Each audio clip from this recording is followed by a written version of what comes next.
It's tough to write an obituary for a friend, especially when that friend was Volney Meece, a friend and a colleague in journalism for over 2 decades. Abe Lemons told me it couldn't be done.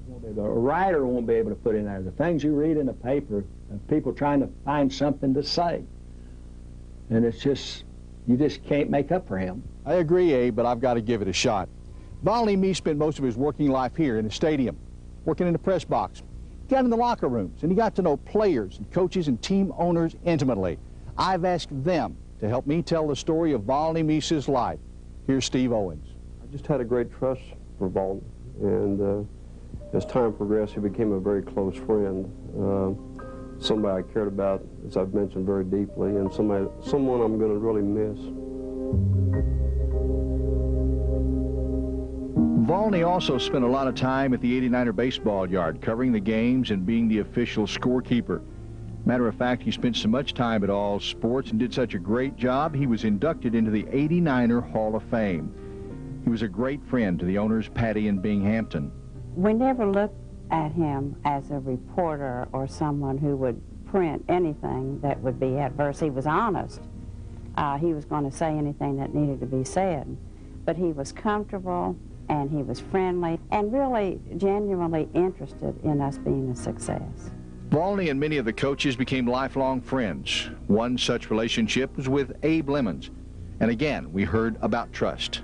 He would never put something in there to be detrimental to you. Even though you're damaging yourself, he would never do that. And he just had that infectious laugh, and I guess it's like a guy on my team one time, Obie Dodson. I said, Obie, how come everybody likes you? And he said, I guess because I like everybody. And I think that's with Volney. Volney Meece covered sports for the Oklahoman and Times for 41 years. Longtime friend and fellow journalist Bob Hersom had the unenviable task of writing the obituary for the newspaper. He was, to use the cliche, a people person. Heck, maybe that cliche started with Volney. I mean, he was 70 years old, and he was ageless, and he just really related to people. I mean, everyone liked Volney, and how many people can you really say that about? And if Volney were to have written his own obituary, how would he want to have been remembered?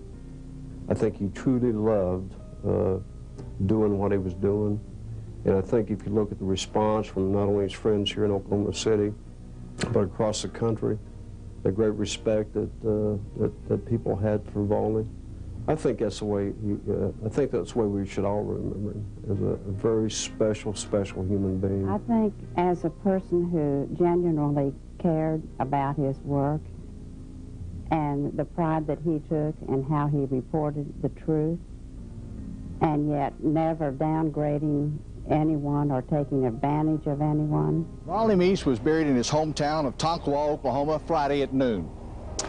Only his cherished family was in attendance, no one else. Meece wanted a private deal, and he's going to have a wake in about three weeks where everybody's going to get up and say something about him. You'll learn more about him then. And people that didn't know him be sorry. Thanks, Abe. Thanks for saying it for all of us.